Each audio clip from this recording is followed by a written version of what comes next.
বাহিনী আছে, আইন শৃঙ্খলা বাহিনীর কাছে আপনাদের অভিযোগ তুলে ধরেন, তারা ব্যবস্থা নেবে।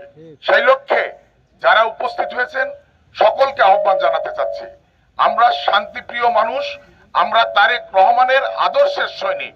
এইটা হলো আমাদের বড় পরিচয়। এই পরিচয়টা উনি যেভাবে আমাদেরকে নির্দেশনা দিয়েছেন সেই নির্দেশনা মোতাবেক আমরা একটা শান্তিপূর্ণ মিছিল করব। সকলকে ধন্যবাদ। আমরা সকলেই সারিবদ্ধভাবে বাজারের উদ্দেশ্যে রওনা হব। আসলে আজকে আমি যেখানে দাঁড়াইছি, আমি গতকাল যে আমি কি ধরনের নির্যাতিত হয়েছিলাম এ কথা আমার আজ মনে আসছে না। আজকে আমার এই এত শুভাকাঙ্ক্ষী মানুষ দেখে আমার আনন্দের চোখ পানি পড়ে গিয়েছে। আপনাদের কাছে আমি কৃতজ্ঞতা প্রকাশ করছি। কালকে যে অবস্থা সৃষ্টি হয়েছিল, আমি আজকে 1995-এর 20 অক্টোবর এই প্রফেশনে আসছি। 30 বছর পার হয়ে গেছে, কিন্তু এই ধরনের আমি কোনো ছাত্র পড়াইনি বা দেখিনি, কোনো অভিভাবকও দেখিনি যে আমার গায়ে হাত তোলার সাহস পায়। ইতিপূর্বে যে সরকার গেছে, এই সরকারেরও কিছু পৃষ্ঠপোষক ছাত্রছাত্রী ছিল, তাদের আমি গায়ে হাত তুলেও মারিছি অনেক সময়, কিন্তু আমার গায়ে হাত তোলার ক্ষমতা তারা দেখায়নি। কিন্তু আজকে আমারই ছাত্র, প্রাক্তন ছাত্র, তারপরে আর একজন ওই যে লম্বা করে ওই ব্যক্তিও আমার উপরে শারীরিক টর্চার করেছে, এবং আরো যারা ছিল। ছাত্র নাম রতন, স্বরাজ এবং রতন দুইজনই। স্বরাজ এবং রতন দুইজনেই তারা বলেছে আর জীবনে কোনোদিন কলেজে আসবে না। আর আমি আমি মোটরসাইকেলটা বললাম ঠিক আছে চলে যাচ্ছি, আমি মোটরসাইকেলটা নিয়ে যাই। বললো না, মোটরসাইকেল পুড়িয়ে দেবো, তুই হাইটে চলে যাবি। আর বসে তোর শরীফ বাপের সাথে কথা বলবি, তারপরে তোর আমরা ছাড়বো। আমার কলার চেপে ধরে নিয়ে এই পর্যন্ত নিয়ে গেছে। আমার জীবনে হয়তো এটা প্রাপ্য ছিল, আমার কোনো পাপের হয়তো প্রায়শ্চিত্ত হলো, কিন্তু আমার দুঃখ একটাই যে আমি 30 বছর শিক্ষকতা করছি, এই প্রফেশনে আছি, এবং আমি এই কলেজে আছি 14 বছর, এবং এই 14 বছরে আমি কোনো আমি সবসময় ছাত্রদের পক্ষে কাজ করি। ঠিক আছে, তুই স্যার এই যে আমি 100 টাকা কম দেবো, 200 টাকা কম দেবো, স্যার আমি বাড়িতে অনেক ছাত্র আছে যারা সত্যি কথাই বলে, স্যার বাড়িতে 1800 টাকায় নিয়ে নিছি, 200 টাকা স্যার আমার দেন, আমি একটু এমবি কিনবো, যা তুই 200 টাকা দিস না যা। এইভাবে আমি ছাত্রদের সাথে ডিল করি। আর সেই তাদের ভিতরে একজন, সে আমার বলছে তুই একদিন আবার বের করে দিলি, তোর সেই প্রতিশোধ আজ তুললাম। এইভাবে আমাকে ট্রিট করেছে। যাই হোক, আর বর্ণনা দিতে চাই না।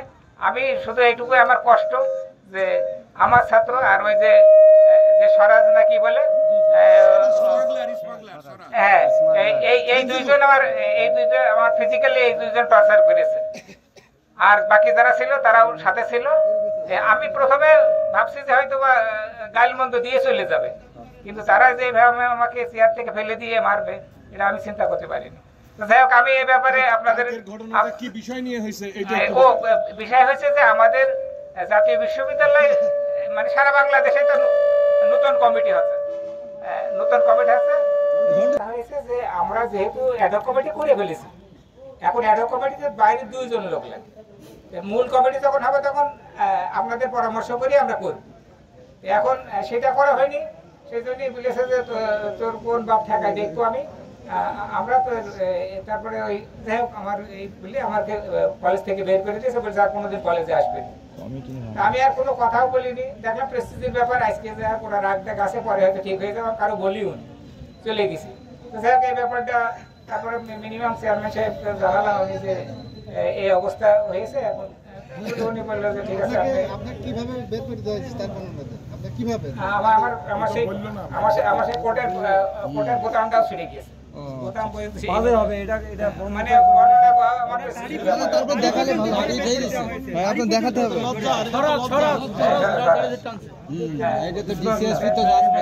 এটা আমি মানে আমি বুঝে ওঠার আগে ওরা আমার প্রতি অ্যাকশন শেষ করে দিয়েছে।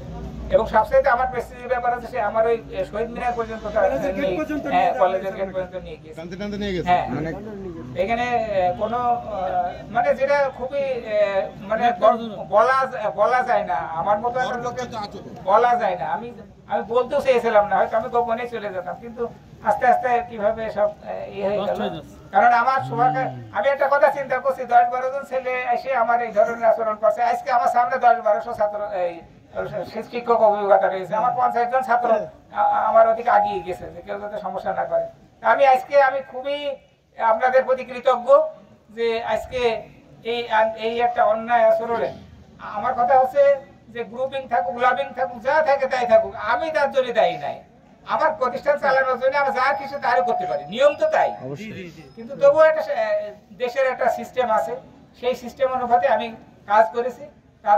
তাদের এই কথা আশ্বস্তও করেছি যে আপনাদের মূল কমিটি যখন হবে তখন সবাই মিলে আপনারা করবেন, এক জায়গায় বসিয়ে করবেন দরকার লাগে। কিন্তু এখন লাগবে তো লোক একজন, এই একজন আমি কার নেব?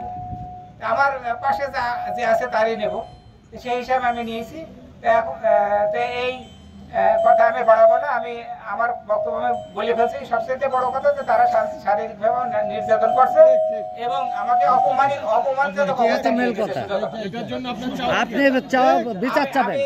আমি এই অনাকাঙ্ক্ষিত ঘটনা যাতে পূর্বে আর না ঘটে, বিচার বলবো না, সেই ব্যবস্থা আপনারা দাবি করেন। অবশ্যই শাস্তি চাই, অবশ্যই ফিজিক্যালি টর্চার করেছে, আমি তার শাস্তি চাই এবং দৃষ্টান্তমূলক বিচার চাই। এবং এই ধরনের ঘটনা আর যেন কেউ করার সাহস না পায় বাংলাদেশে, আমার মতো প্রিন্সিপালের যেন লাঞ্ছিত না হয়। কারণ আমরা একটা প্রতিষ্ঠান চালাই, এখন সে সারা বাংলাদেশ চালাক, শিক্ষামন্ত্রী যে দেখো এই কলেজে এসে বসে থাকে তাহলে তো হয় না। আমার প্রতিষ্ঠান আমার মতো করে চলবে, তবে আমার একটা জবাবদিহিতা আছে, সেই জবাবদিহিতা আমি কমিটির কাছে দেবো। আর কমিটির তারপরে যদি ঊর্ধ্বতন কেউ জবাবদিহিতা চায় তাহলে কমিটির কাছে যাবে। এই ধরনের ঘটনা যেন আর না ঘটে, আমি যেন সুষ্ঠু বিচার পাই, এই প্রত্যাশা রেখে আমি আমার শেষ করছি। আসসালামু আলাইকুম। সন্ত্রাসী এলাকা কার্যকলাপ, চাঁদাবাদ, এই কাজ করে বিএনপিকে একটা মানুষের কাছে খারাপ মানে অবস্থায় নিয়ে যাচ্ছে। ঘটনার আমরা যতটুকু জানতে পেরেছি সেখানে আপনাদের জেলা ওনারই লোক, এগুলো ওনারই লোক এবং ওনারই লোক ওই যে স্বরাজ, এই স্বরাজ এ হইল আর এ হইল এই দর্শনায় থাকতো ও সাইফুল মার্ডার কেসের আসামি এবং চোরা কারবারির সাথে জড়িত এই স্বরাজ। সে দেখেন এখানে মুন্সিগঞ্জে যে অট্টালিকা বানিয়েছে সম্পূর্ণ স্বর্ণ ব্যবসায়ী চোরা কারবারির টাকা। আপনাদের দাবি কি এখন শেষ পর্যন্ত? আমাদের দাবি যারা এই দল থেকে তাদেরকে বহিষ্কার করা, আর আইনে গতিতে কেন প্রিন্সিপালকে মারল তাদেরকে শাস্তিমূলক ব্যবস্থা নিয়ে আসতে আমি মানে প্রশাসনকে অনুরোধ জানাচ্ছি। এই বিষয়ে মামলা করেছেন কিনা? এই বিষয়ে শুনেন কিনা মামলা করবেন কিনা? মামলা উনি করেছেন আর্মি ক্যাম্পে, আর একটা বোধহয় এখন থানায় দিয়েছে। ওনাকে কালকে হুমকি মেরেছে এবং হুমকি দিয়েছে যে তোকে পথে পালিয়ে আরও মায়ের হবে। উনি ভয়ে মানে চলে গেছিল, মানে আলমডাঙ্গাতে যাবে ওনার একা, যেহেতু কলেজ এখন ছুটি, ওনার ছাত্র নেই, শিক্ষক নেই, ওনার কাছে অতজন ছেলে এই সন্ত্রাসী বিএনপির নামে সন্ত্রাসী যারা করছে, উনি তো আইনের কাছে, আপনি কি আইনের কাছে যাচ্ছেন এখন? মানে উনি একটা দরখাস্ত দিয়েছে আর্মি ক্যাম্পে, এখন থানায় যাচ্ছে। তোমার আমাদের লোক তাকে সেভ করছে। যেরকম একটা শিক্ষা অঙ্গনে রাজত্ব করা, সন্ত্রাসী করা, এটা বরদাস্ত করবো না বিএনপির আমরা। প্রমাণের নির্দেশে এই সন্ত্রাসীকে উৎখাত সমাজের থেকে করতে হবে। এটা নেতৃত্ব দিচ্ছে এখানকার শরীফ, যে এখানে সেক্রেটারি, তার চালারা এখানে তারা আছে, ওই সেক্রেটারি আছে তারা বিএনপির নামে কলঙ্ক। এরা জীবনে বিএনপি করেনি, এরা জীবনে বিএনপি করেনি। ঠিক আছে। আর রোকন আর মুক্ত আর স্বরাজ হইল একজন স্বর্ণ চোরা কারবারির এবং সে সাইফুল বলি বিএনপির একজন আক্তার ছিল, দর্শনায় অনেকে চেনে, বিএনপির আক্তার, ওর মেয়র ছিল, তার ভাইকে খুন করে আইছিল এবং এখন আর দর্শনায় না থাকি এখানে বিশাল অট্টালিকা বানিয়ে এবং চাঁদাবাজি করে বেড়াচ্ছে এই স্বরাজ।